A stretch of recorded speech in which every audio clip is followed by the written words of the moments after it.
இன்றைக்கு கருட பஞ்சாசத்தில் 40வது ஸ்லோகம். கருடனுக்கு பூஷணமாயிருக்கிற பாம்புகளை வர்ணித்துக் கொண்டு வருகிறார். நேற்று சங்கபாலன் என்ற பாம்பின் வர்ணனை ஆயிற்று போன வாரம். இப்பொழுது கருடனுக்கு காது ஆபரணமாக குண்டலமாக இருக்கிற 2 பாம்புகளுடைய வர்ணனை இந்த ஸ்லோகத்திலே. முதலிலே ஆச்சாரிய வந்தனத்தோடு ஆரம்பிக்கிறேன்.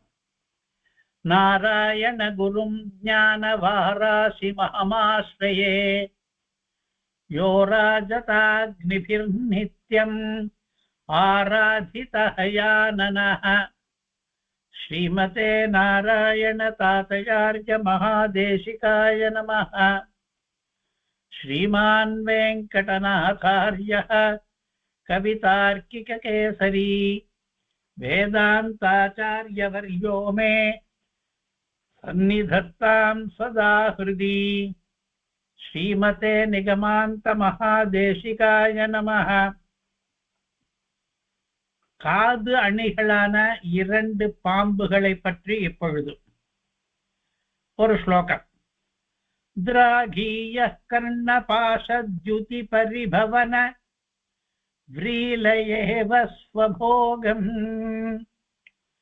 संक्षिप्याश्नन् समीरं दरविनतमुखो निःश्वसन्मन्दमन्दम् आसीदद्गण्डभित्तिप्रतिफलनमिषापि क्वापि गूढं विविक्षुः क्षिप्रं दोषान् क्षिपेन्नः खगपति कुहना कुंडल कुंडलीन्द्रः. ஸ்லோகத்தினுடைய ஆபாத அர்த்தத்தை முதலிலே பார்த்து விடுவோம். கடைசி பதம் இருக்கிறதே குண்டலீந்திரஹ. குண்டலி என்றால் பாம்பு, குண்டலீந்திரஹ என்றால் பாம்புகளுக்கெல்லாம் தலைவனாக இருக்கிற ஒருவன். இங்கே கருடனுக்கு குண்டலமாக இருக்கிறான் அவன். ககபதி குஹனா குண்டலஹ. ககம் என்றால் பக்ஷி, ககபதி என்றால் பட்சிராஜாவான கருடன். அந்த ககபதியான கருடனுக்கு குஹனா குண்டலமாக இருக்கிறான். வாஸ்தவமான குண்டலம் கிடையாது. குண்டலம் என்றால் காதிலே அணிகிற ஆபரணம்.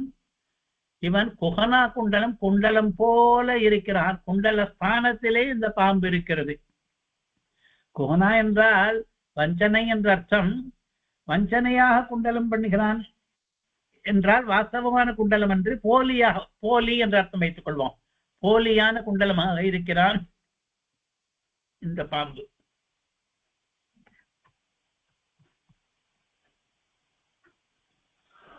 அந்த பாம்பை பற்றின வர்ணனையாக இருக்கிறது இது.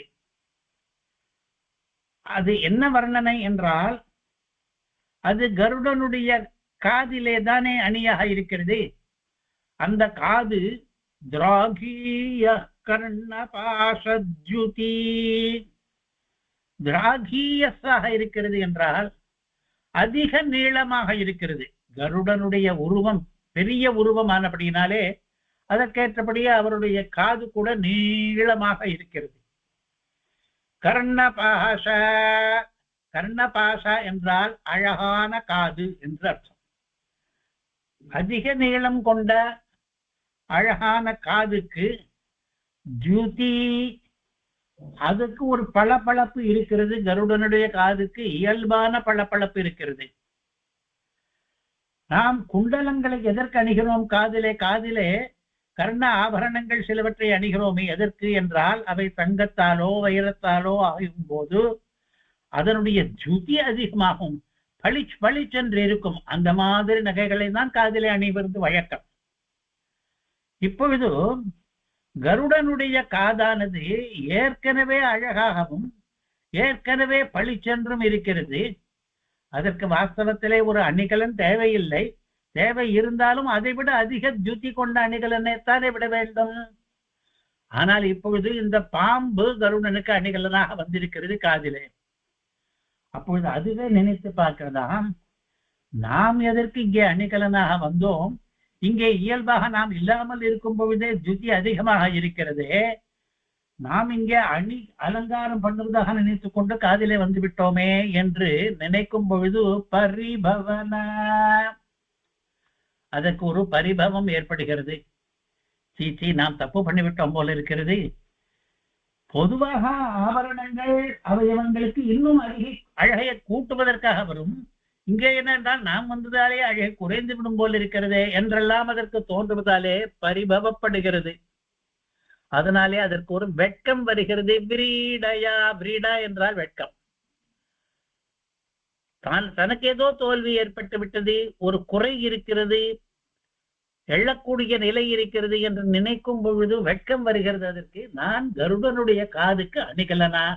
அது எப்படி? கருடனுடைய காது என்னை விட பழிச்சென்று இருக்கிறதே ஏற்கனவே என்று வெட்கம் வந்தது போல ஸ்வபோகம் சங்கிப்ய, தன்னுடைய போகத்தை குறைத்துக் கொள்கிறது. போகம் என்றால் என்ன? நாம் ஏற்கனவே பார்த்திருக்கிறோம். பாம்பினுடைய சரீரத்துக்கு போகம் என்று பெயர். இந்த பாம்பு இருக்கிறதே, பத்மன் என்ற பாம்பு, அது தன்னுடைய போகத்தை சங்கிப்ய, சுருக்கிக் கொள்ளுகிறது. வாஸ்தவத்தில் என்ன நடக்கிறது என்றால், இந்த நீளமான பாம்பு தன்னுடைய உடம்பை ஒரு காது அணி போல பண்ண வேண்டும் என்பதற்காக சுருட்டி சுற்றி சுற்றி சுருட்டி கொள்ளுகிறது.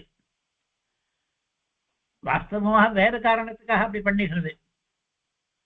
காது அணி போல உருவம் வர வேண்டும் என்றால் அந்த பாம்பு நீளமாக இருக்கக்கூடாது.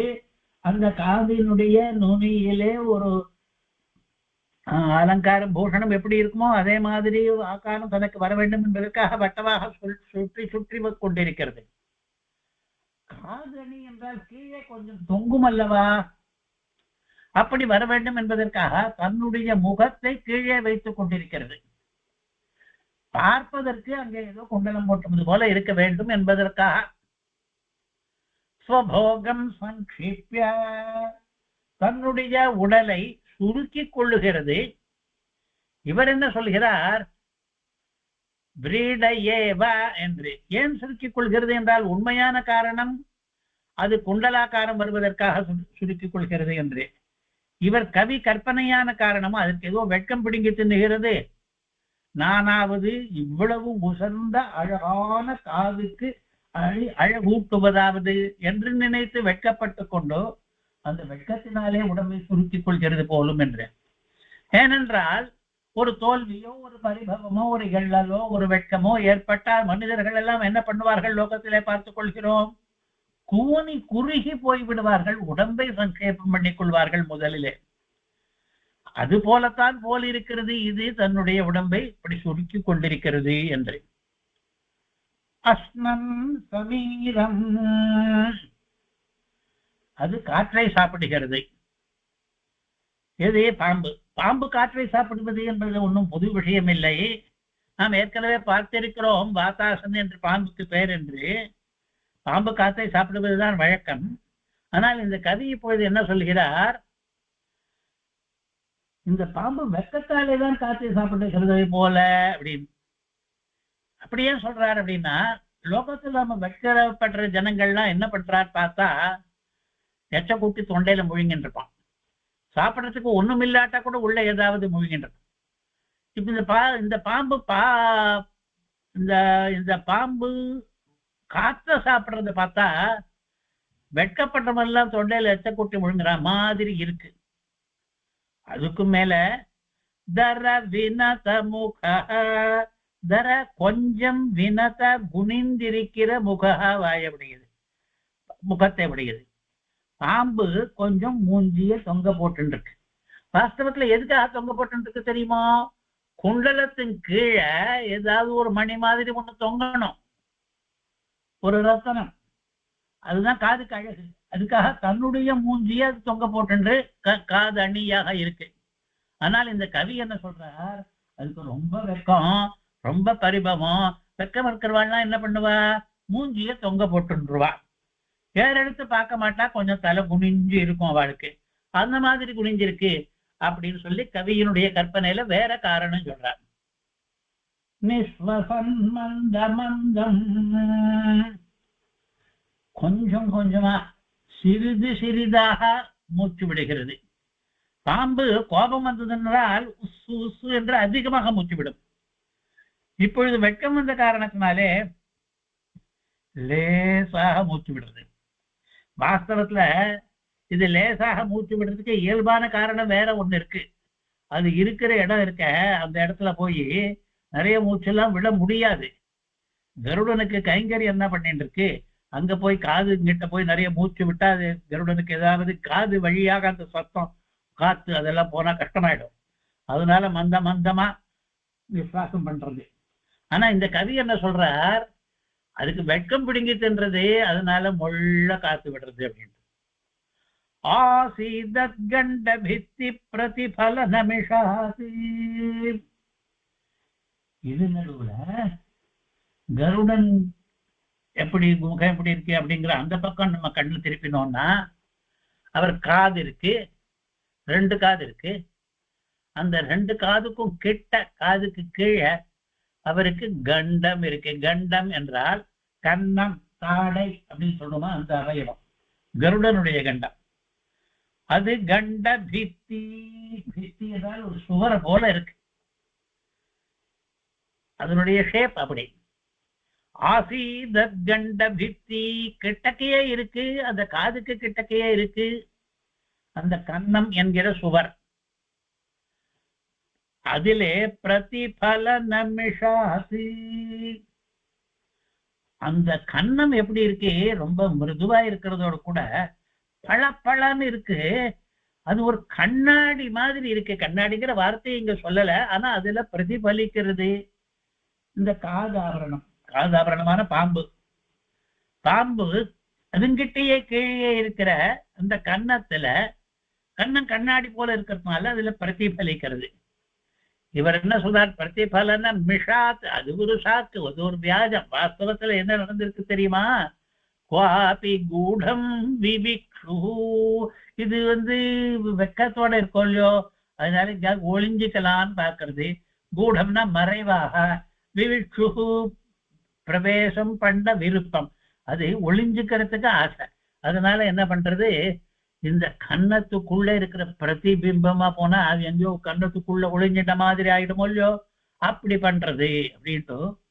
வாஸ்தவமாக இயல்பாகவே பாம்புக்கு இருக்கிற சிலதெல்லாம் காத்த சாப்பிடுறது, போகத்தை சுருக்கிக்கிறது, மூஞ்சிய தொங்க போட்டுக்கிறது, அதுக்கெல்லாம் காரணம் வெவ்வேறு இருந்தா கூட இவர் அத்தனையும் அது பரிபவத்தினாலையும் வீடையினாலையும் தான் பண்றது. என்ன அப்படி பரிபவமும் வெக்கமும் இருக்கிறவாதான் இந்த மாதிரி எல்லாம் பண்ணுவா. மூஞ்சியை தொங்க போட்டுக்கிறது இத்தியாதி, எங்கேயாவது போய் ஒளிஞ்சிக்கிறது, அதெல்லாம் அதாதானே பண்ணுவா. அந்த மாதிரி பண்ணிட்டு இருக்குது. அப்படிப்பட்ட ககபதி குஹனா குண்டலமானது அந்த பாம்பானது தோஷான் நமக்கு இருக்கிற தோஷங்களை எல்லாம் வேகமாக விரைவாக தள்ளட்டும். அது பிரார்த்தனை. இங்கே அந்த பாம்பு நம்முடைய தோஷங்களை ஒழித்து கட்டட்டும், அதையும் வேகமாக பண்ணட்டும் என்று பிரார்த்தனை. 40வது ஸ்லோகத்தினுடைய ஆபாசமான அர்த்தம் முடிந்து போயிற்று. இப்பொழுது பொழிப்புரையை பார்ப்போம். வில்லிவலம் ஸ்ரீ உவே நாராயணாச்சாரிய சுவாமி வேதாந்த வாவதூக சுவாமி என்று பிரசித்தமானவர். அவர் எழுதியிருக்கிற பொழிப்புரையை வாசிப்போம். கருடனுடைய நீண்ட திராஜீயசன் பதம் கர்ணபாச ஜுதி என்ற பதம். கர்ணபாசத்தினுடைய ஒளியினாலே தோற்கடிக்கப்பட்டது போல பரிபவனம், வெட்கத்தினாலே விரீடையா இவ. குண்டலமான சர்ப்பம் தன் உடலை சுருக்கி, உடலை சுருக்கினாதான் குண்டலமாகவே ஆக முடியும். வாயை திறந்து மெல்ல மெல்ல காற்றை குடித்து கண்ணாடி போன்ற கருடனுடைய தாடையிலே அதன் நிழல் தோன்றுவதனால் எங்கோ போய் புகுந்து கொள்ள முயல்வது போல் தோன்றுகிறது. புகுந்து கொள்ள முயல்வது போல் என்று ஏன் ஜாக்கிரதையாக இருக்கார் என்றால், இவா என்று பதம் மூலத்திலேயும் இருக்கிறது, அது போல இருக்கு, அப்படி போலும் என்று. ஏனென்றால் வாஸ்தவத்தில் அது இல்லை. ஒளிஞ்சுக்கிறதுனா இங்க இருக்க மாட்டாங்க இல்லையோ, வாஸ்தவத்துல பிரதிபிம்பமும் உள்ள இருக்கு, இங்க காதிலையும் இருக்கான். அதனால அந்த இது இல்லை. இருந்தால் கூட இவ அங்க போயிருக்கான் அப்படின்ட்டு. எங்க போயிருக்கான், கன்னத்துக்குள்ள போயிருக்கான் ஒளிஞ்சுக்கிறதுக்காக. என்ன அங்க என்ன ஒளிஞ்சுக்கிறது, செவுத்து கடையிலன்னா ஒளிஞ்சுப்பா அப்படின்னா அதுதான் கண்ட பீத்தி அப்படிங்கிறார். கண்ணங்கிறதே ஒரு செவரு மாதிரி இருக்கு, அதுக்கு அந்த பக்கம் போய் ஒளிஞ்சுட்டான் உள்ள போய். அது அது என்ன அந்த பாம்பு நம்முடைய குற்றங்களை போக்கடிக்கட்டும் என்று பிரார்த்தனை. பொழிப்புரை முடிந்தது. இப்பொழுது இதை ரசிப்பதற்காக நாம் பரிபவன விரீடை கொண்டவன்லாம் என்னென்ன பண்ணுவான் லோகத்திலே பார்த்துட்டு அதே மாதிரிதான் இந்த பாம்பு பண்றது அப்படின்னு கவனிச்சோம்னா இந்த ரசனையை நல்லா பண்ணலாம். தோல்வியாலே அவமானமுற்றவன், லோகத்திலே எத்தனையோ பேரை பார்க்கிறோம். ராஜாவோடு யுத்தம் பண்ணி தோர்த்தவன் இன்னொரு பிரதி ராஜா, அப்படி அவனையும் பார்க்கலாம். அல்லது மற்ற எத்தனையோ இடங்களிலே அவமானப்பட்டவன், வெறும் விளையாட்டுல அவமானப்பட்டவன் கூட அப்படி பண்றான்.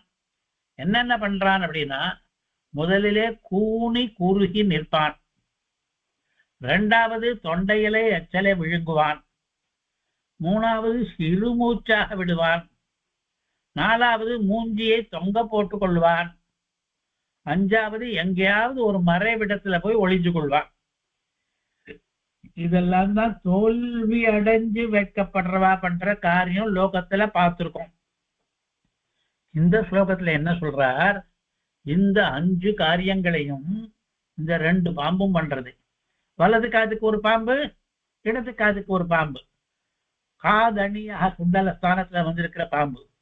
இதே 5 காரியத்தை தான் பண்றது. கூனி குறுகி நிற்கிறது, மூஞ்சியை தொங்க போட்டுக்கிறது. இதெல்லாம் எப்படி அப்படின்னா நிதானமா பார்ப்போம். எப்படி பாம்பும் அந்த அதே 5 காரியத்தை பண்றது என்றால், முதலாவதாக எங்க உடம்பு குறுக்கிக்கிறது அப்படின்னா, தன் உடலை வட்ட உருவிலே சுருட்டி கொண்டிருக்கின்றன இந்த 2 பாம்புகளும். அப்பதான் அது குண்டலனுடைய உருவத்துக்கு வர முடியும். சங்கிப்ய ஸ்வபோகம் சங்கிப்ய என்று அங்கே பதம் இருக்கிறது. தன்னுடைய பாம்புடலை சுருக்கி கொண்டிருக்கிறது. மறுபடியும் பார்ப்போம், முன்னையே பார்த்தோம், ஏதோ வேற காரணத்துக்காக சுருக்கிட்டு இருக்க, அந்த உருவம் வரணுங்கிறதுக்காக. ஆனால் கவி நயத்தினால என்ன சொல்றாரு, வெட்டப்பட்டு சுருக்கிட்டு இருக்கு, கூனி குறுகி நிற்கிறது அப்படின்ட்டு.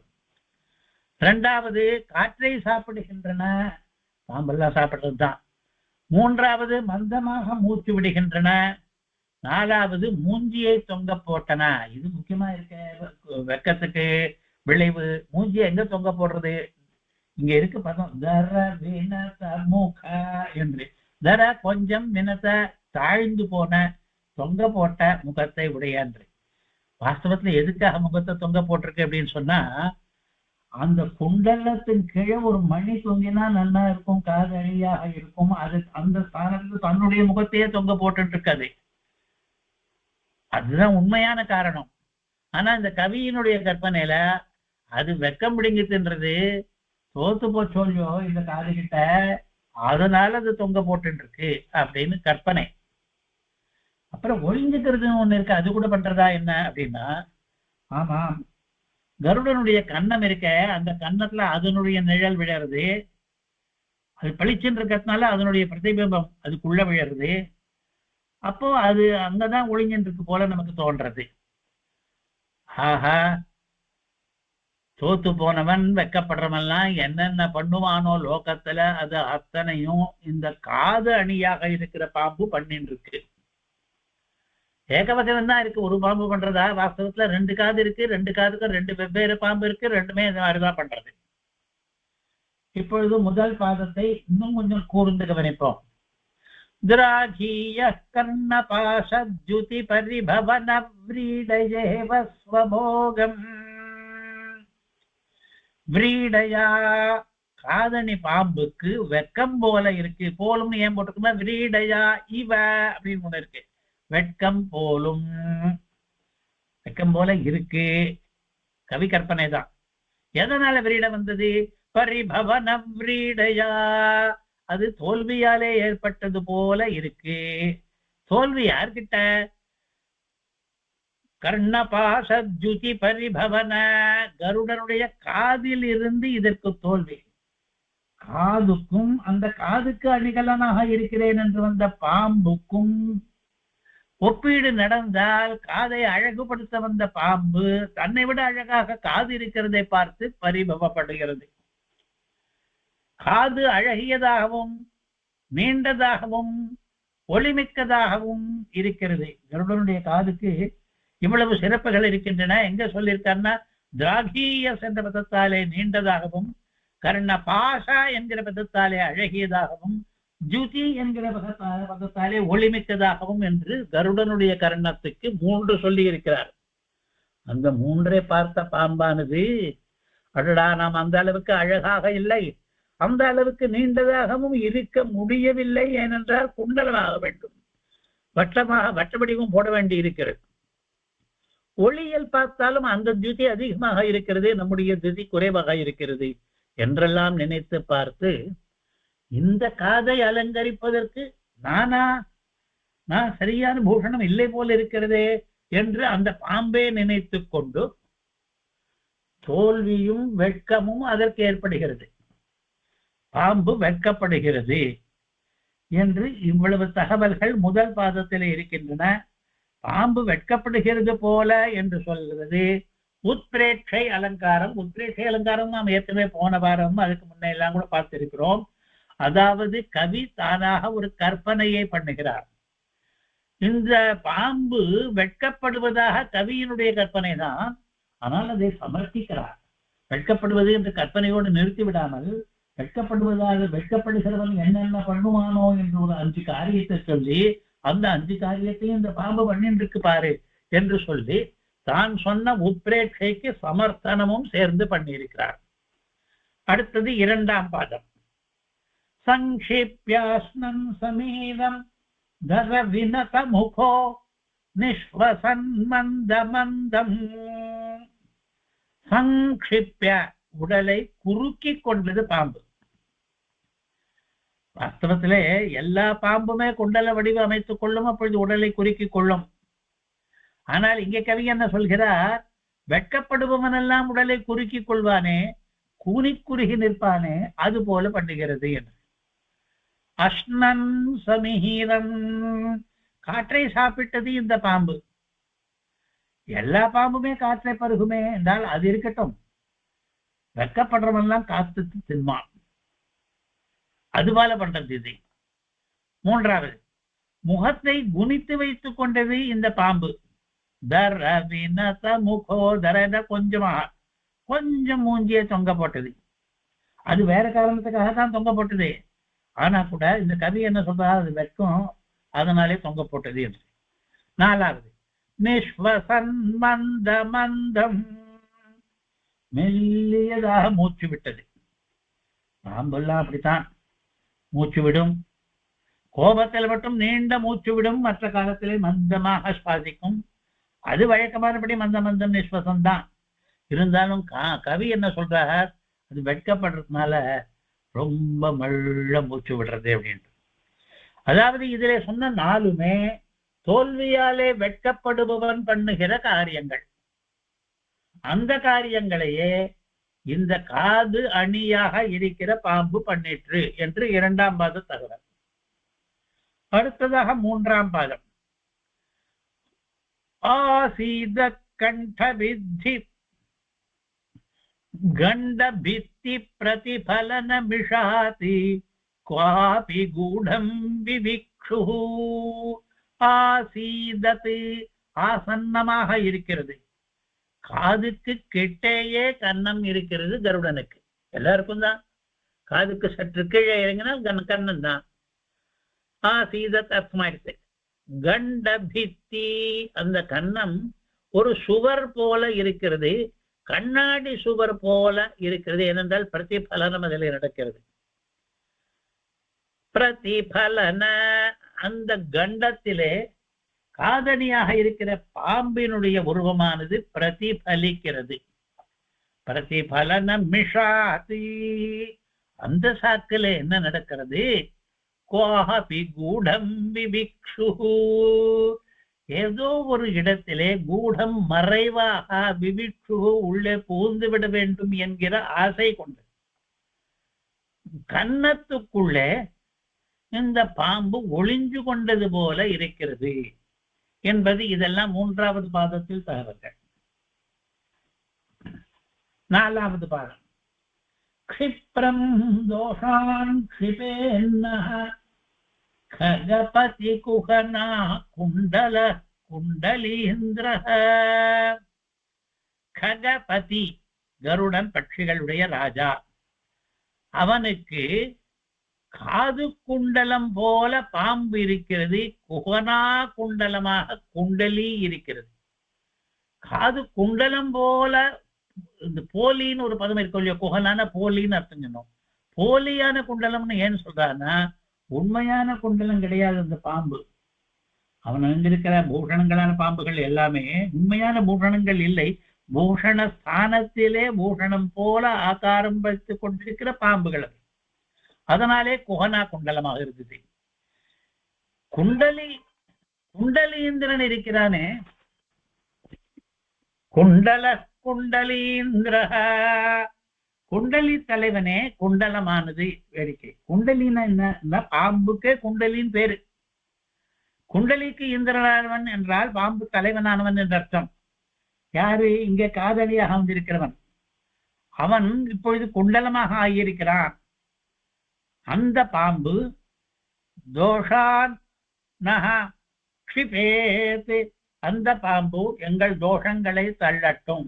ஒரு வேண்டுகோள், ஒவ்வொரு ஸ்லோகத்திலேயும் ஒரு வேண்டுகோள் இருக்கிறது. இந்த ஸ்லோகத்திலே எங்களுடைய தோஷங்கள் எல்லாம் தள்ளப்படட்டும் வேண்டுகோள். க்ஷிப்ரம், க்ஷிப்ரம் என்றால் விரைவில், சீக்கிரமாக என்ற அர்த்தம். க்ஷிப்ரம் க்ஷிபேதி, விரைவிலே தள்ளட்டும். இப்பொழுது நாலாவது பாதத்தினுடைய அர்த்தமும் முடிஞ்சு போச்சு. இந்த 4 பாதங்களிலேயும் ஒவ்வொன்றிலேயும் 4-5 அர்த்த விசேஷங்கள் தகவல்கள் இருக்கின்றன. அவற்றை பார்த்து முடித்தாயிற்று. முழு ஸ்லோகத்துக்கும் அர்த்தம் முடிந்து விட்டது. இப்பொழுது அடுத்த பாதியிலே நாம் என்ன பண்ண போகிறோம்? இந்த ஸ்லோகங்களில் இருக்கிற சுவாரஸ்யங்களை மட்டும் ரசிக்க போகிறோம். பதங்களுக்கு அர்த்தங்கள் தெரிந்தால் போதாது. ஒரு கவி ஸ்லோகத்தை பண்ணினானால் அது எவ்வளவு ரசனைகள், ரசிக்க வேண்டிய விஷயங்கள், சுவாரஸ்யங்கள் இருக்கின்றன என்ற அந்த ரீதி, அந்த கோணத்திலே நாம் பார்க்க போகிறோம். அப்படி பார்த்தால் சுவாமி தேசிகன் இதில் என்னென்ன வைத்திருக்கிறார் என்று பார்த்தால், சேது உத்பிரேட்சை, அதாவது கவியினுடைய கற்பனை மூலம் ஒரு காரணத்தை கற்பிக்கிறது, அது அந்த வேடிக்கையை பண்ணியிருக்கிறார். இரண்டாவதாக அபன்னவம் என்று ஒன்றை பண்ணியிருக்கிறார். அதற்கு மறைத்தல் அணி என்று பெயர். மறைத்தல் அணி என்றால் என்ன என்று பார்க்க போகிறோம். இப்பொழுது லேசாக கோடிட்டு காண்பிக்கலாம். ஒரு பெண்ணினுடைய முகம் தாமரை போல இருக்கிறது என்று சொல்லாமல் அதை இன்னும் ஆணித்தரமாக, இது முகம் கிடையாது, இது தாமரை தான் என்று ஒருவன் சொன்னால் அது உண்மையான முகம் என்பதை அவன் முகம் கிடையாது என்று சொல்லி மறைக்கிறான். மறைத்து விட்டு இது தாமரை தான் என்று சொல்கிறான். அது மறைத்தல் அணி எனப்படும். அதே மாதிரி ஒன்று இங்கேயும் நடைபெறுகிறது. எது என்று பார்க்க போகிறோம். மூன்றாவதாக அதிசயோக்தி, அத்யுக்தி என்றும் சொல்லுவோம். மிகை நவிர்ச்சி அணி, சொல்ல வேண்டிய விஷயத்தை விட அதிகப்படுத்தி பேசுவது, அது எங்கே என்பதையும் பார்க்க போகிறோம். நாலாவதாக அனுப்பிராசம் என்பது சொல் அணி. ஒரு எழுத்து திரும்பி திரும்பி வந்தால், அதனாலே ஒரு அழகு கூடிற்றானால் அது அனுப்பிராசம். ஐந்தாவது ஸ்லேஷம், அதாவது ஒரு பொருளுக்கு, ஒரு பதத்துக்கே 2 அர்த்தம் இருந்து 2 அர்த்தமும் இங்கே தேவையாயிருந்து அதனாலே ஒரு வேடிக்கை கிடைத்ததானால் அது இரட்டை பொருள் அணி என்று. இது எல்லாமே இந்த ஸ்லோகத்தில் இருக்கிறது என்று பார்க்க போகிறோம். அதாவது இந்த ஸ்லோகத்தை 5 விதமான கோணங்களிலே நாம் ரசிக்க போகிறோம். ரசிப்பது ஆரம்பிக்கிறது முதலிலே ஹேது உத்பிரேட்சை. நாம் இந்த வர்ணக்கத்தினுடைய முதல் ஸ்லோகத்திலே பார்த்தோம், 8 பாம்புகள் இருக்கின்றன. கருடனுடைய 8 அவயவங்களிலே பூஷணங்களாக இருக்கின்றன என்று. கருடனிடம் ஆபரணமாக இருக்கிற மற்ற பாம்புகள் தம்மை வட்டமாக சுருட்டிக் கொள்வதில்லை. கிரீடத்தில் இருப்பது மட்டும் கிரீடத்தை சுற்றுகிறது என்று ஒன்று. ஆனால் தானே குண்டலீகரணம் பண்ணிக் கொள்வது என்பது காதிலே மட்டும்தான். மற்றதெல்லாம் நீள நீளமாகத்தான் தொங்குகின்றன. ஏன் இது மட்டும் வட்டமாக சுருட்டிக் கொள்கிறது? அதே மாதிரி மற்ற பாம்புகள் எல்லாம் முகத்தை தொங்க போட்டுக் கொள்வதில்லை. இன்னும் சில முகத்தை மேலெழுப்பி கொண்டு கூட இருக்கின்றன. ஆனால் இந்த காதிலே இருக்கிற பாம்பு மாத்திரம் முகத்தை தொங்க போட்டுக் கொள்கிறது. அது எந்த காரணத்துக்காக என்று நாம் பார்த்தோம். ஆனால் கவி வேறு விதமாக கற்பனை பண்ணுகிறார் என்பதையும் பார்த்துக் கொண்டிருக்கிறோம். கர்ணாபரணமான பத்மனும் மகாபத்மனும் மட்டும் இரண்டு கர்ணங்களிலே குண்டலம் போல் இருக்கிற இரண்டு பாம்புகளுக்கு ஒன்றுக்கு பத்மம் என்று பெயர், இன்னொன்றுக்கு மகாபத்மன் என்று பெயர் என்று ஏற்கனவே பார்த்தாயிற்று. அந்த ரெண்டு மட்டும் காதணி போல உருவத்தில் இருக்க வேண்டும், காதுக்கு அணிகிற குண்டலம் போல நம் உருவம் இருக்க வேண்டும் என்பதற்காக உடம்பை சுருட்டி கொண்டும் முகத்தை தொங்க போட்டு கொண்டும் இருக்கின்றன. அப்படி பண்ணினால்தான் அது காதணி போல இருக்கும் என்பதற்காக. ஆனால் கவி என்ன உத்பிரேட்சை பண்ணுகிறார் தன்னுடைய கற்பனையிலே, தோற்றவர்கள் வெட்கப்படுவது போலே இவை பண்ணி கொண்டிருக்கின்றன என்று சொல்கிறார் அல்லவா கவி நயத்துக்காக. அதுதான் உத்பிரேட்சை என்பது. உத்பிரேட்சை என்றால் சாதாரண கவிகள் இந்த மாதிரி உத்பிரேட்சை பண்ணிவிட்டு நிறுத்தி விடுவார்கள். ஆனால் தேசிகன் போல உத்தம கவிகள் எல்லாம் அதை சமர்ப்பிப்பார்கள். அதற்கு என்ன ஹேது இருக்கும்? எதற்காக இது வெட்கப்பட வேண்டும்? யாரிடம் தோற்றதாக நாம் சொல்லலாம்? அந்த ஹேதுவை கற்பனை பண்ண வேண்டும். இப்பொழுது யாரிடம் தோற்றிருக்கும் இந்த பாம்பு என்று கவி கற்பனை பண்ணி பார்க்கிறார். அப்படியெல்லாம் யோசித்து பார்க்கும் பொழுதுதான் நமக்கு தெரிகிறது கவியினுடைய திறமை. அவர் என்ன சொல்கிறார்? காதிடம் தோற்று போனது என்றார். கருடனுடைய காதிடம், அந்த காதுக்கு அலங்காரம் பண்ணுவதற்காக அந்த பாம்பு தோற்று போயிற்று. ஏன் தோற்று போயிற்று என்றால், பொதுவாக காது அணி என்பது நாம் எல்லாம் கூட காதிலே கடுக்கன் போட்டுக் கொண்டிருக்கிறோம். அது தங்கம், வைரம் முதலியவற்றாலாகி காதை விட அதிகமாக ஜுவலிக்கும். காதிலே அடிப்பகுதியிலே அணிந்திருக்கிற பூஷணம் மட்டும் அதிக ஜுதியோடு இருக்கும். அதுதான் பொதுவாக நாம் எல்லா இடத்திலும் பார்க்கிறோம். இங்கே அதே காரியத்தை பண்ண வந்ததுதான் இந்த பத்மன் மகாபத்மன் என்கிற பாம்புகள் எல்லாம். ஆனால் அந்த பாம்பினுடைய ஜுதி காதினுடைய ஜுதியை விட அதிகமாக இல்லை.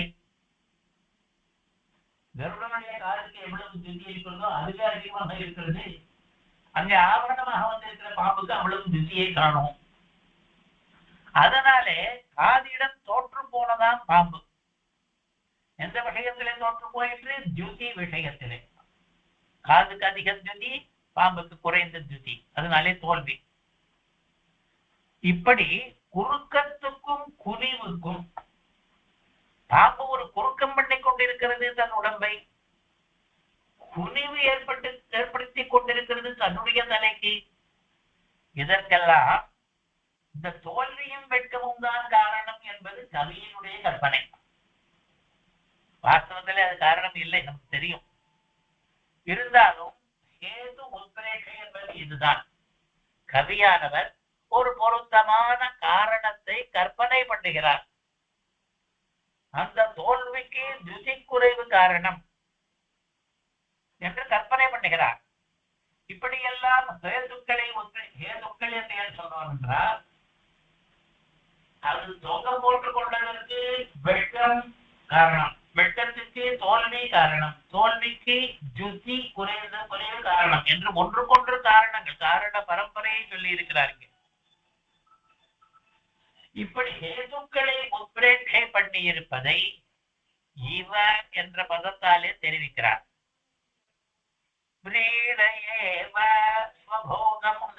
இவ என்று கொண்டு இருக்கிறது அல்லவா, அது போல இருக்கு அப்படின்னு சொல்லி ஒரு கவி சொன்னார்னா இவர் தன்னுடைய கற்பனையை சொல்றார் அப்படிங்கிறது நமக்கு தெரியும். உத்பிரேட்சை எப்படி எழுத வேண்டும் என்று ஆதரவாளர்கள் சொல்லி இருக்கிறார்கள். உத்பிரேட்சை காண்பிப்பதற்கு ஒரு பதம் போட வேண்டும். அது ஈவா என்று போடலாம், நூனம் என்று போடலாம், துருவம் என்று போடலாம் என்று சில பதங்கள் எல்லாம் சொல்லிக் கொடுத்திருக்கிறார்கள். அந்த பதத்தை போட்டா நான் இங்கே உத்பிரேட்சை பண்ணுகிறேன், கவியின் கற்பனை கொடுத்து கொள்ளுங்கள் என்று நமக்கு ஒரு தர்ஷினி காண்பிக்கிறதுக்காக அந்த பதம்.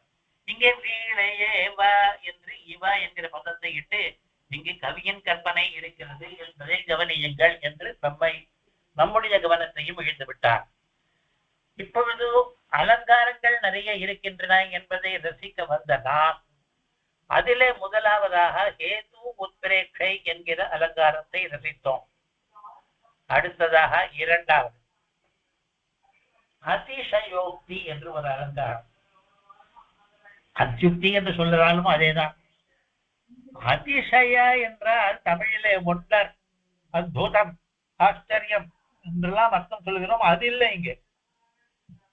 சம்ஸ்கிருதத்தில் இருக்க அதிசயம் என்பதற்கு மேன்மை என்ற அர்த்தம், அதிகப்படி என்ற அர்த்தம், மிகை என்ற அர்த்தம். அந்த அர்த்தம் தான் இங்கே. அதிசயோக்தி என்றால் மிகைபட பேசுதல், சொல்ல வேண்டிய விஷயத்தை அதிகப்படியாக ஆக்கி சொல்லுதல், அதுதான் அத்யுக்தி. அதைத்தான் நாம் அதிசயோக்தி என்கிறோம். உயர்வு நவிர்ச்சி, மிகை நவிர்ச்சி என்றெல்லாம் தமிழிலும் சொல்லுகிறோம்.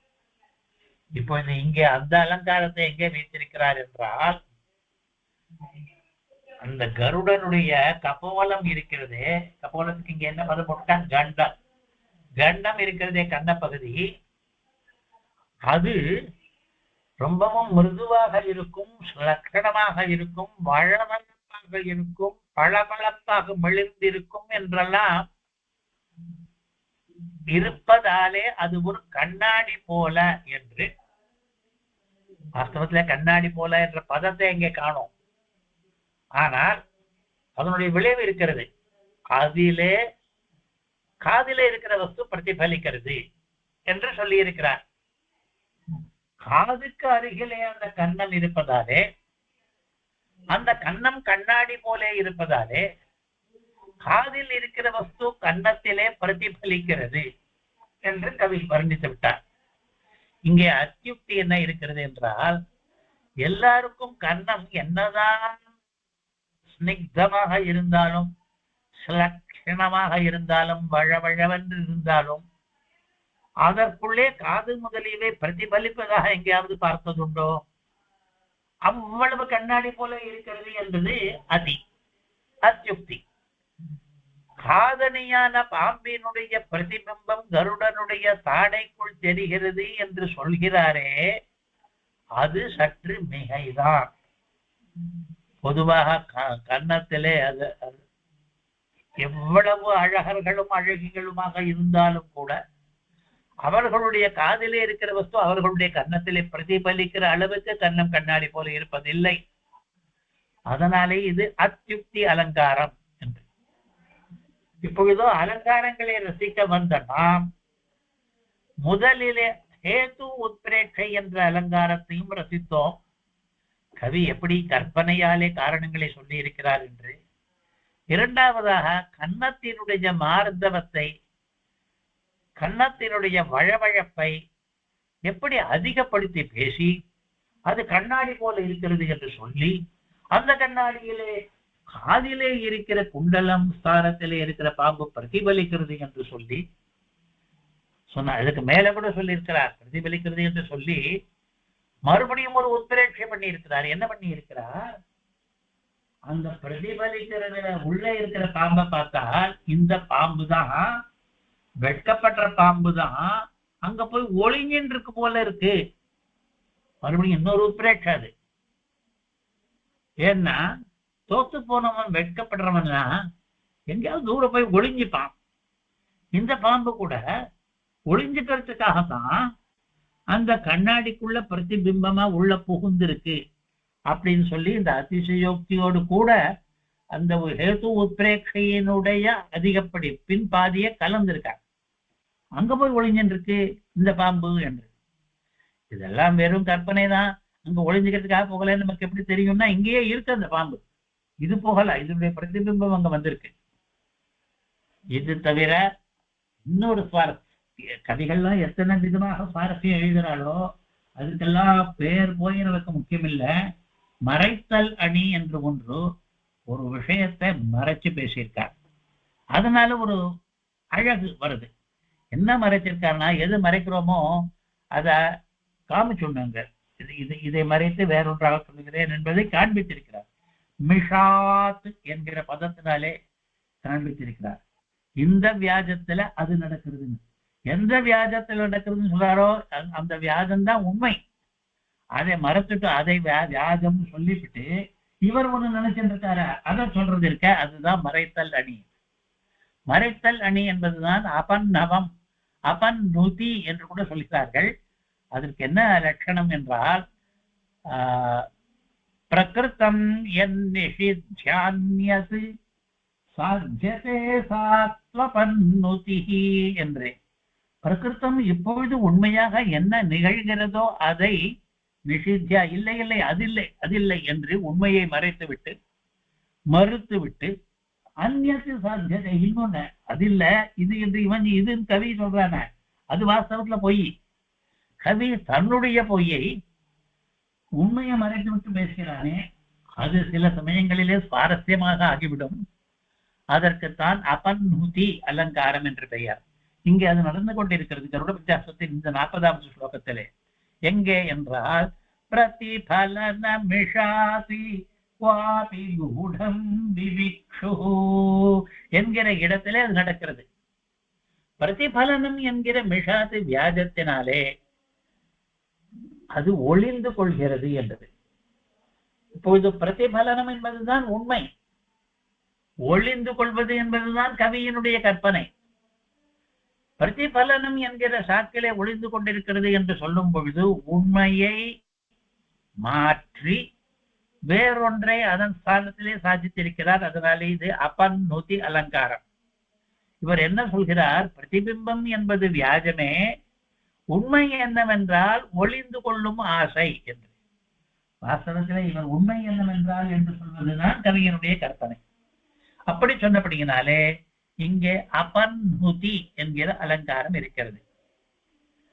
உண்மையை மறுத்து வேறொன்றை உண்மை என்று சாதித்தல் என்பதற்கு அபநுதி அலங்காரம். அதைத்தான் இங்கே பண்ணியிருக்கிறார்.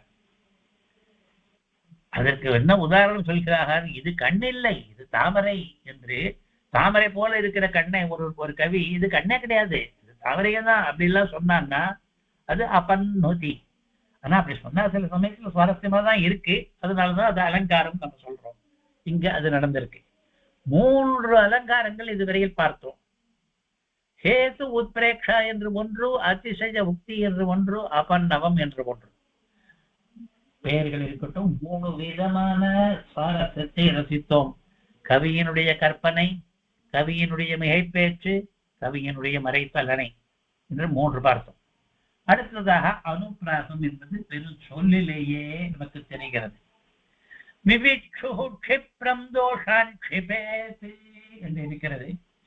விவிக்ஷு லட்சு க்ஷிப்ரம் க்ஷி க்ஷிபேத் க்ஷி க்ஷு க்ஷி க்ஷி என்று பதங்கள் எழுத்துகள் வந்திருக்கின்றன. ஷகாரம் 3 தடவை வந்தது பக்கத்து. அதனாலே இது அனுப்பிராசம் ஆயிற்று. அதே மாதிரி முதல் பதத்திலே திராகீயஸ் என்று ஆரம்பிக்கிறது. தியுதி என்று அங்கே பத ஆரம்ப அனுப்பிராசம் இருக்கு. அதுலயும் முதல் எழுத்து பாதத்தினுடைய முதல் எழுத்து திரும்பி மறுபடியும் அதே பாதத்திலே இன்னொரு பாதத்தினுடைய முதல் எழுத்தா வந்தா அது ஒரு விதமான அனுப்பிராசம். தமிழிலே அதற்கு மோனை என்று பெயர். 2வது பாதத்திலும் அதே மாதிரிதான் வந்திருக்கு. சங்கிப்யா என்று ஆரம்பிக்கிறது. சங்கிப்யாஸ்மன் சமீரம் என்ற இடத்துல சங்கிப்யாக்கு அப்புறம் சமீரம் மறுபடியும் அதே சாரம் இருக்கிறது. இதெல்லாம் மோனை என்கிற அனுப்பிராசமாகிறது. அது தவிர பித்தி பிரதி எங்க இருக்கிறது? கண்ட பித்தி பிரதிபலன என்ற இடத்துல பித்தி பிரதி. 4வது க்ஷிப்ரம் க்ஷிபேத். அதே 4வது குஹனா குண்டல.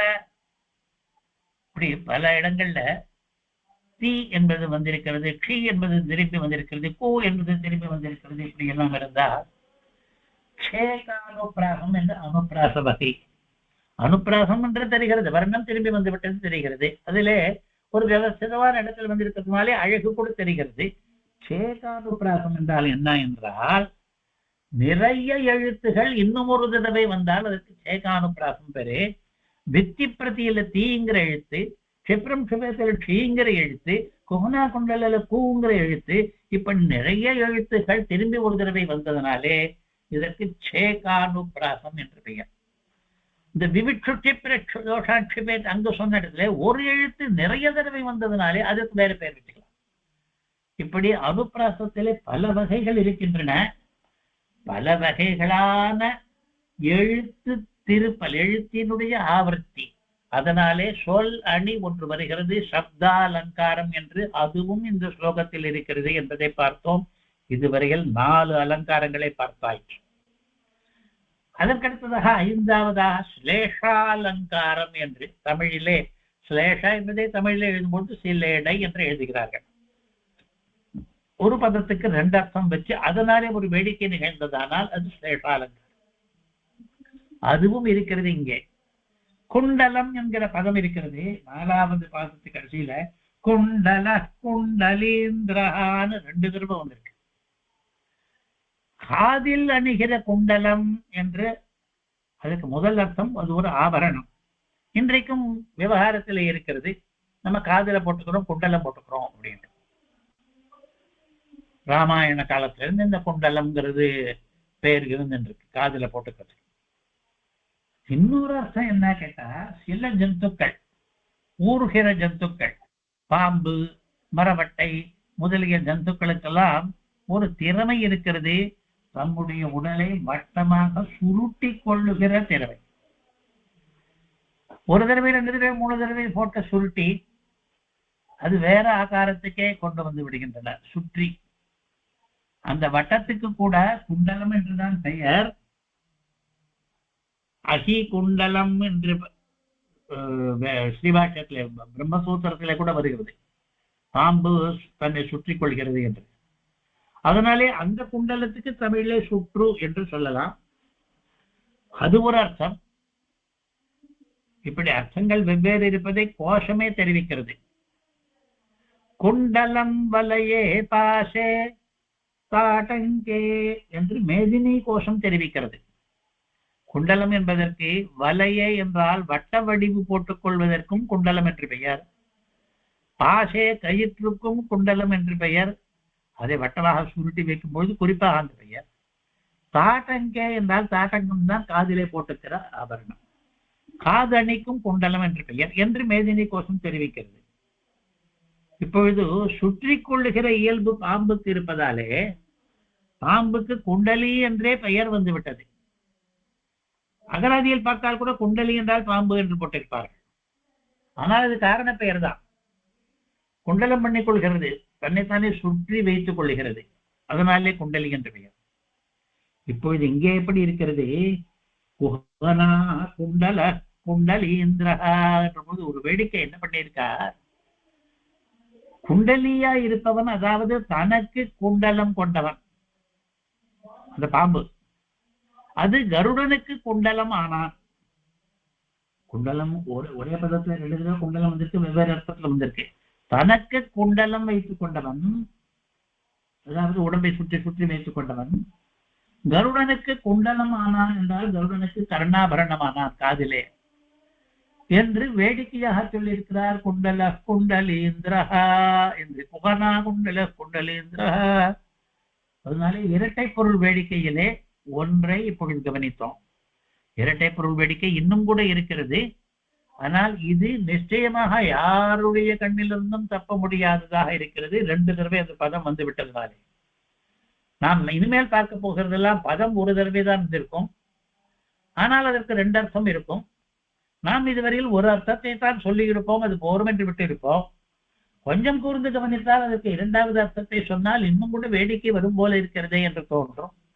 அப்படி சிலவற்றை இப்பொழுது பார்க்க போகிறோம். 4 பதங்கள், பாசம், போகம், தரம், ஆசீதத்.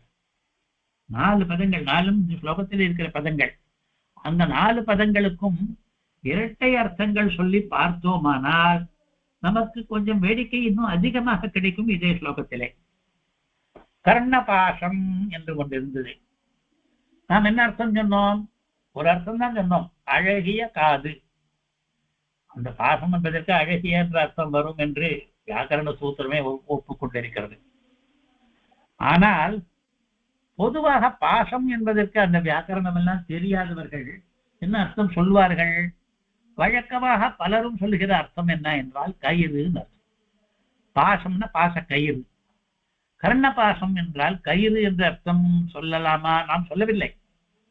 ஆனால் முதல் சம்ஸ்கிருத வியாக்கியானம் இருக்கிறதே ஸ்ரீபாஷ்யம் ஸ்ரீனிவாசாச்சாரியருடைய வியாக்கியானம், அதிலே பார்த்தோமானால் பாசம் என்பது கயிறு என்று அர்த்தம் எழுதியிருக்கிறார். இந்த இடத்திலே கர்ண பாசம் என்றால் காது கயிறு என்று.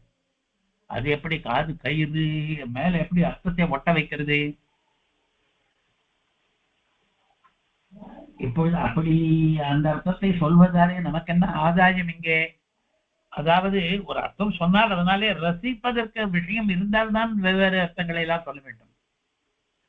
இப்பொழுது கர்ணபாச துதி பரிபவன என்று சொன்னால் காதிலே கயிறிடம் பாம்பு தோற்று போனது என்று சொல்வது போல இருக்கிறது. இப்படி சொல்லி பார்த்தோமானால் நமக்கு தெரிகிறது, ஓஹோ இப்படி ஒரு வேடிக்கை இருக்கிறதா, கயிறிடம் பாம்பு தோற்றதா. ஏன் அது நமக்கு வேடிக்கை ஸ்பஷ்டமாக தெரிகிறது என்றால், அடிக்கடி சாஸ்திர கிரந்தங்களிலே வரும் ரஜ்ஜு சர்ப்ப திருஷ்டாந்தம் என்று. கயிறுக்கும் பாம்புக்கும் சம்பந்தம் என்ன? திருஷ்டாந்தம் என்றால் ஒன்றுமில்லை, நமக்கு தெரிவதுதான், கயிறை பார்த்து பல சமயங்களிலே நாம் பாம்பு என்று மிரண்டு போகிறோம். ரஜ்ஜுவிலே சர்ப்பம் என்ற பிரமம் ஏற்படுகிறது. ஒன்றை வேறொன்றாக நினைப்பது பிரமம் என்ற மருள். இதை வைத்துக் கொண்டு வேதாந்திகள் இந்த திருஷ்டாந்தத்தின் மூலம் நிறைய உண்மைகளை உணர்த்துகிறார்கள். கயிறை பார்த்து பாம்பென்று பிரமிப்பவன் என்கிற திருஷ்டாந்தம் சாஸ்திர கிரந்தங்களிலே அடிக்கடி வருவதாலே கயிறும் பாம்பும் சேர்ந்து ஒரே வாக்கியத்தில் சொன்னார். அதுவும் கயிறிடம் பாம்பு தோற்று போனது என்று சொன்னால் சற்று அவனை சிந்திக்க வைக்கிறது, சிந்தனையை தூண்டுகிறது. இது என்ன வேடிக்கையாக இருக்கிறதே? பொதுவாக கயிறை பாம்பு என்று மிரண்டு போனவன் உண்மை தெரிந்த பிறகு அவன்தான் தோற்று போனான். எவன்? ரஜ்ஜுவை சர்ப்பமாக நினைத்தவன். ஏன் தோற்று போனான்? தவறாக புரிந்து கொண்டதனாலே அவனுக்கு வெட்கம் பின்னாலே வரும். ஆனால் இங்கே என்ன புதுசாக சொல்லுகிறது?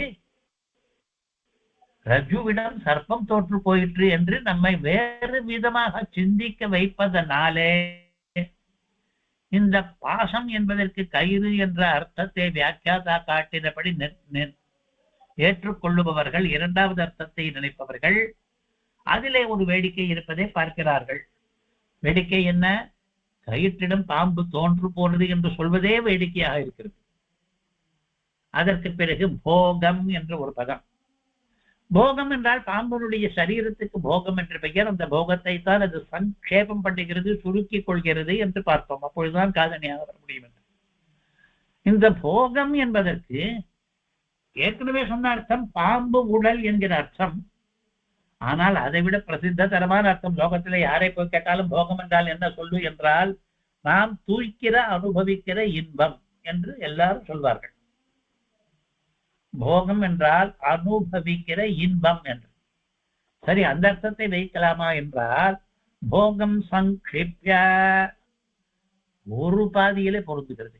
நாம் ஒரே சமயத்திலே ரெண்டை சொல்லி வர்ணித்துக் கொண்டு வருகிறோம். ஒன்று தோற்று போய் வெட்கப்படுபவன் என்ன பண்ணுவான் என்று, இன்னொன்று இந்த பாம்பு என்ன பண்ணித்து என்று. இந்த ரெண்டும் ஒன்றாயிருப்பதனாலே சுவாரஸ்யம் தட்டுகிறது. இப்பொழுது தோற்று போய் வெட்கப்படுபவன் என்ன பண்ணுவான்? போகம் சங்கிப்யா இந்த அர்த்தத்துல தன்னுடைய தூய்க்கிற இன்பங்களை எல்லாம் குறைத்துக் கொள்வான். அதாவது அவன் பட்சணம் சாப்பிடுவது, வெத்தலை பார்த்து நிறைய மெல்லுவது, இந்த மாதிரி போகங்கள் எல்லாம் இருக்கும் இல்லவா, தூய்க்கும் இன்பங்கள், அதையெல்லாம் குறைத்து கொண்டு விடுவான். தோற்று போய் வெட்கப்படுகிறவன் அந்த போகங்களை எல்லாம் தூய்த்து கொண்டு இருக்க மாட்டான் என்பது தெரிஞ்ச விஷயம். அதனாலே போகம் சங்கிப்ய ஸ்வபோகம் சங்கிப்ய என்று இருக்கிறதே, இது அந்த அர்த்தத்திலே இங்கு நன்றாக ஓட்டுகிறது. அதனாலே இரட்டை பொருள் வேடிக்கை இங்கு நிகழ்கிறது என்பதை சொல்லியாக வேண்டும். மூன்றாவதான பதம் தரம் என்று. தர வினத முக இரண்டாம் பதத்தில் இருக்கிறது. நாம் என்ன அர்த்தம் சொன்னோம்? ஈஷத் கொஞ்சமாக என்று அர்த்தம் சொன்னோம். மூஞ்சியை கொஞ்சமாக குனிய பண்ணுகிறது. தரம் என்பதற்கு இன்னொரு அர்த்தம் கூட இருக்கிறது, இங்கே சொல்லியாக வேண்டும் என்று இல்லை. ஆனால் இன்னொரு அர்த்தத்தை நினைத்து பார்த்தால் கொஞ்சம் வேடிக்கை வருகிறது. தரம் என்றால் பயத்தாலே என்று. தரம் என்றால் பயம். உபனிஷத்திலே வருகிறது அல்லவா? தரம் என்ற பதம் பயம் என்கிற அர்த்தத்திலே அது கொஞ்சம் லேசாக பொருந்துகிறது போல இருக்கிறதே. கருடன் கிட்டே பாம்புக்கு பயம், அதனாலே மூஞ்சியை தொங்க போட்டு விட்டது என்று கூட சொல்லலாம் போல இருக்கிறதே. நாம் அதிலே அதிகமாக ஈடுபட போவதில்லை, அப்படி கூட இருக்கலாம், சரி விட்டு விடுவோம். அதற்கடுத்ததாக ஆசீதத் என்று ஒரு பதம். ஆசீதத்துக்கு நாம் என்ன அர்த்தம் சொன்னோம்? அருகிலே இருக்கிறார் என்று சொன்னோம். ஏன் சொன்னோம் என்றால் ஆசன்ன என்பதற்கு அது அர்த்தம். ஆசீதத் என்பது அதோடு தொடர்புடைய பதம். ஆனால் வியாக்கியானத்திலே வேறு அர்த்தம் போட்டிருக்கிறார்கள். என்ன போட்டிருக்கிறார்கள்? ஆசீதத் என்பதற்கு தெளிந்திருக்கிறார் என்று. ஏன் போட்டிருக்கிறார்கள் என்றால் ஆசன்னா என்பதற்கு பதில் பிரசன்னா என்று சொன்னால் இந்த அர்த்தம். உபசர்க்கத்தில் ஒரு சிறிய மாறுதல் பண்ணினோமானால் தெளிந்திருக்கிற தெளிவுடைய என்ற அர்த்தம் வரும். அதை வியாக்கியாதாக்கள் எடுத்துக்கொண்டதற்கு காரணம் உண்டு. அந்த தெளிவு இருக்கிறதே, அதுதான் அதை கண்ணாடி போல ஆக்குகிறது. அந்த கண்டம் ஆசீத கண்டமாக இருப்பதாலே அதிலே பிரதிபலனம் நடக்கிறது என்ற காரணத்துக்காக அவர் எடுத்துக்கொண்டிருக்கிறார்கள். ஒரு பிரதிபலனம் நடைபெற வேண்டுமானால் இந்த ரெண்டுமே தேவை. அது ஆசன்னமாகவும் இருக்க வேண்டும், பிரசன்னமாகவும் இருக்க வேண்டும். கண்ணாடி பிரசன்னமாக இருக்க வேண்டும் என்றால் அதில் அழிக்கப்படிந்தெல்லாம் இருக்கக்கூடாது, நன்றாக துடைத்து வைத்து. ஆசன்னமாக இருக்க வேண்டும் என்றால் அது தூரத்தில் வைத்தால் சரியாக பிரதிபலிக்காது, கிட்டத்தில் வைக்க வேண்டும். அப்படி ஆசன்னம் பிரசன்னம் என்று இரண்டும் வேண்டி இருப்பதனாலே ஆசீதத் என்பதற்கு இந்த இரண்டு அர்த்தங்களும் கூட முடியும். ஆசீதத் என்பதற்கு முதல் அர்த்தம் ஆசன்னம் என்பது நிச்சயமாக நேரடியாகவே தெரிகிறது. பிரசன்னம் என்பது உபசர்க்கத்திலே சிறு மாறுதலினாலே தெரிந்தாலும் கூட அந்த அர்த்தத்தை தான் உரைகளிலே சொல்லி இருக்கிறார்கள். அவர்களுக்கு அதுதான் யுக்தமான அர்த்தமாக தோன்றி இருக்கிறது. இரண்டையும் சேர்த்து வைத்துக் கொண்டிருக்கிறோம். சரி, இதுவரையில் என்ன பார்த்தோம்? சில பதங்களுக்கு இரண்டாவது அர்த்தத்தை வைத்துக் கொண்டால் கூட இன்னும் சுவாரஸ்யம் அதிகமாக தெரிகிறது என்று பார்த்தோம். இப்பொழுது ஒரு வேண்டுகோள் இந்த ஸ்லோகத்தில் இருக்கிறது. எல்லா ஸ்லோகத்திலுமே கருட வித்தியாசத்தில் ஆரம்பத்திலிருந்து பார்த்து கொண்டு வந்திருக்கிறோம். நமக்கு ஏதோ ஒன்று தேவை என்று அங்கே பிரார்த்திப்பது போல இங்கே என்ன வேண்டுகோள் இருக்கிறது என்றால் க்ஷிப்ரம் தோஷான் க்ஷிபேன் நஹ என்று வேண்டுகோள். எங்களுடைய தோஷங்களை அந்த குண்டலீந்திரன் இருக்கிறானே பாம்பு, அவன் போக்கடிக்கட்டும் என்று இப்பொழுது நாம் யோசனை பண்ணுகிறோம். அந்த பாம்பை பற்றி இங்க என்னென்னவோ சொல்லிட்டார். அப்படிப்பட்ட பாம்பானது எங்களுடைய தோஷங்களை போக்கடிக்கட்டும் என்றால் இது என்ன பொருத்தம் இரண்டுக்கும்? அதைத்தான் இப்பொழுது பார்க்க போகிறோம். இந்த பாம்பை பற்றி என்ன சொல்லி இருக்கிறார் இந்த ஸ்லோகத்திலே? பரிபவம், பிரீடா, குஹனா, இந்த பதங்கள் எல்லாம் இருக்கிறது. அந்த பாம்பு பற்றி வர்ணிக்கச்ச அது பரிபவப்பட்ட பாம்பு, வெட்கப்பட்ட பாம்பு, குஹனா போலியான ஆவரணமான பாம்பு என்று இதெல்லாம் தோஷங்கள். இந்த தோஷங்கள் எல்லாம் தமக்கே ஏற்பட்டாலும் கூட இந்த பாம்புகள் அந்த தோஷங்களை தூரே தள்ளி கருடனுக்கு பூஷணங்கள் ஆகின்றன என்று இந்த பத்தியம் தெரிவிக்கிறது. அப்பொழுது மிகவும் பொருத்தமாக அந்த பாம்பிடம் நாம் என்ன கேட்க வேண்டும்? நம்முடைய தோஷங்களை தள்ள வேண்டும் என்று அந்த பாம்புகளிடம் பிரார்த்திப்பது தகும். ஏனென்றால் அந்த பாம்புகளை வர்ணிக்கும் பொழுது தோஷங்களை எல்லாம் சொல்லிவிட்டு அந்த தோஷங்களை விட்டு பூஷணங்களாகிறது என்றுதான் சொல்லி இருக்கிறார் இந்த ஸ்லோகத்திலே. அப்பொழுது பொருத்தமான வேண்டுகோள், எங்களுக்கு இருக்கிற தோஷங்களையும் தள்ளுங்கள் என்று. இது வேண்டுகோள் பொருத்தம் என்பதை பார்த்தோம். கடைசியாக ஸ்லோகத்தினுடைய கருத்துரை. சின்னாமு சுவாமி ஒவ்வொரு ஸ்லோகத்திற்கும் கருட வித்தியாசத்திலே கருத்துரை என்று ஒன்றை எழுதியிருக்கிறார். மறுபடியும் ஒரு தடவை சுருக்கமாக இந்த ஸ்லோகத்தில் சொன்ன கருத்து என்ன என்பதை மீண்டும் பார்ப்பதற்கு இந்த சின்னாமு சுவாமியினுடைய கருத்துரை உபயோகப்படுகிறது. பெரியதா இருக்கிற கர்ணபாசத்தின் காந்தியினால் நீளமா இருக்கிற என்று இருக்கிறது, அதை பெரியதாக இருக்கிற என்று சொல்லியிருக்கிறார்.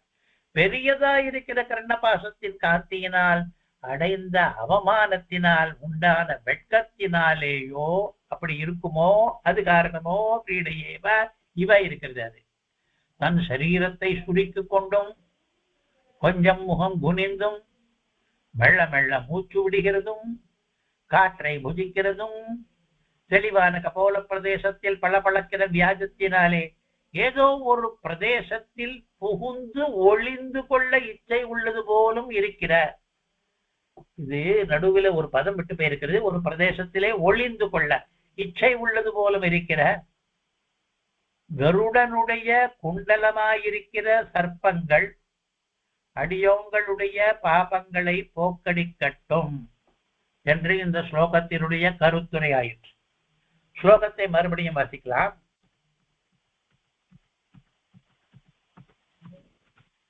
திராஜீய கர்ணபாசத்யுதி பரிபவன व्रीलयेव स्वभोगम् संक्षिप्य हस्नन् समीरम् दरविनतमुखो निःश्वसन् मन्दमन्दम् आसीदद्गण्डभित्ति प्रतिफलनमिषाति क्वापि गूढम् विविक्षुः क्षिप्रम् दोषान् क्षिपेन्नः खगपतिकुहना